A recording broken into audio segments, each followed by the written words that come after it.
What do you think of the short film 6 Years Forward?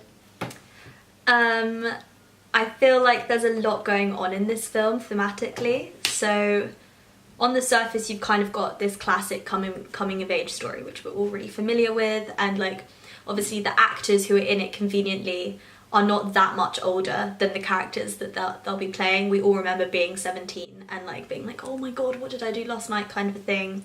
And it's definitely like something that carries with you through adolescence and like into your late 20s.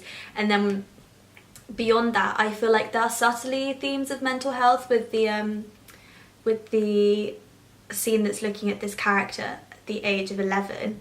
And then it's so lovely that it comes to this, it doesn't like come to a conclusion, but you have a sense of like resolution in the 23 bit, because you feel like you grow with the character. And I really like how you've got this recurring motif of this one girl crying, but her tears kind of having a different symbolism each time.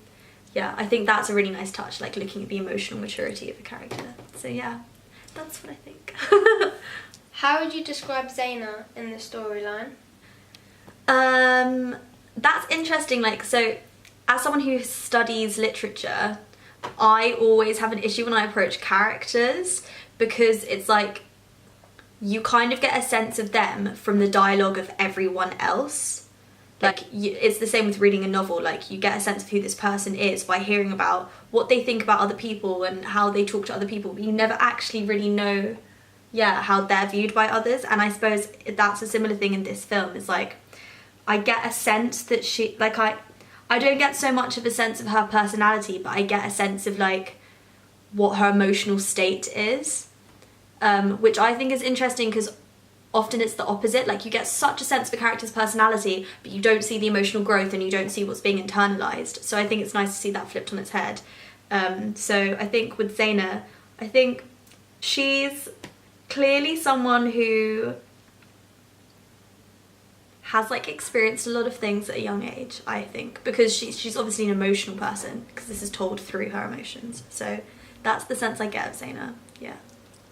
Where do you see yourself at 23 years old?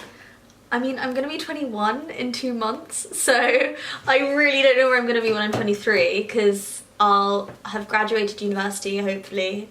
Cannot wait to leave. And then probably I either see myself living in Europe or living in India, working in a film production company, or I see myself at drama school, but either way, making my own films, my own scripts, and like just getting content out there, hopefully more emotionally secure than I feel now, I would hope. What films come to mind when you read the script? So an obvious reference point would be Boyhood, because something that's come up fairly recently, and there's a lot of silence in the film. Like, there's not that much dialogue, which I think is definitely something that like carries through into this. I don't know, there are so many things that come to mind. It sounds really like cliche, like really basic, but even just things we grew up watching, like Tracy Beaker, like it really comes to mind, that because when you think about it, it's actually really beautifully filmed. Like, you have so many intimate shots of like her just completely in her head, like with this overwhelming rage, not knowing, like feeling really out of place in her own body. And in a sense, you've got that in a more low-key way in this. So yeah, I kind of, yeah, actually I can really see, it's very like BBC Three like vibes for me, like that sort of like offbeat, slyly artsy drama, but like I think probably a niche audience though, because there is a lot of silence in the film rather than dialogue. What influenced you the most when you're 17? I'm trying to remember when I was 17. When I was 17, I was doing my A-levels also. Okay, right, so this influenced me a lot for like most of my childhood, most of my teenage years. So I'm completely obsessed with James Dean in the most healthy way.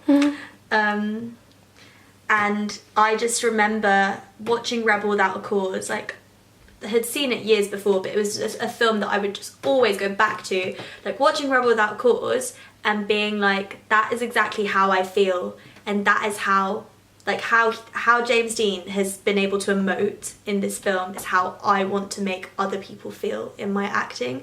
And I just remember, because I'm so like driven by that, when I was 17 I just remember feeling like I've got this thing inside of me that I know is there and I have to get out, and like the only way for me to do it is on a stage in front of an audience or like in front of a camera. I still kind of feel that way, but like it was so overwhelming in that sort of period of 15 to 18, like this thing, like yeah, just like burning for something. Yeah, that's how I felt, and those were my influences. What's the best way to visually portray the first scene which touches on themes of anxiety and stress through an 11-year-old? So in general in films, portraying stress and anxiety, or the build-up of stress and anxiety in a single scene, it's normally done by, over a, say, a 2-minute scene, you'll increase the cuts so they get shorter and shorter shots each time. So you'll probably get to a pace, you might start at around a 3-second long shot and then end maybe a half-second shots, to like keep the anxiety like getting higher and higher. Also, like in regards to cinematography, you'll want to, you always start a scene with an establishing shot, so you'll have like a faraway shot of this girl at her desk, and then slowly but surely you'll get closer and closer until the end of the scene, which is in this film, will be a close-up probably. You can have extreme close-ups, so like a shot of an eye, or just a full face shot. Another thing that sort of sets the mood, not necessarily with stress, but you can use it for the anxiety and the like generally down feelings, is low-key lighting. So that's when it's going to be quite dark, muted, not very high contrast. So like, I'm pretty sure high contrast is like noir films where it's a one bright light and then everything else is dark, whereas low-key lighting is just basically England, very dull, like greys and blues and maybe some blacks and browns. That will help to sort of give that other side of stress and anxiety, which is just a general low mood. So there's that. Yeah, quick editing, cinematography. Yeah, I think that's, especially with an 11-year-old, that would work. What would you class this short film as a genre? So it's definitely a coming-of-age film. There's like no escaping that. It's also, you could argue that it's like social realism because it's dealing with real teenagers and real problems. Since it also covers one person over a few years, you could argue it's a portrait film as well, so like a character study. But it seems to fit in mostly with the drama genre, which is a wide genre, and it like, you could call melodramas dramas, you could call like American Hustle a drama, so it's a very wide genre, but I think this film fits in really nicely, especially with the visual style is very much like a drama. What advice do you have in filmmaking a portrait film in a short film production? In 5 minutes you've managed to give a really in-depth character arc, essentially, by having it set over so many years. It's not just you're seeing 5 minutes of this person's life, you're seeing 6 years of this person's life. So it adds a different like element to the character. You're seeing them over a few years, you're seeing them change, you're seeing their lives change, you're seeing where they are changing.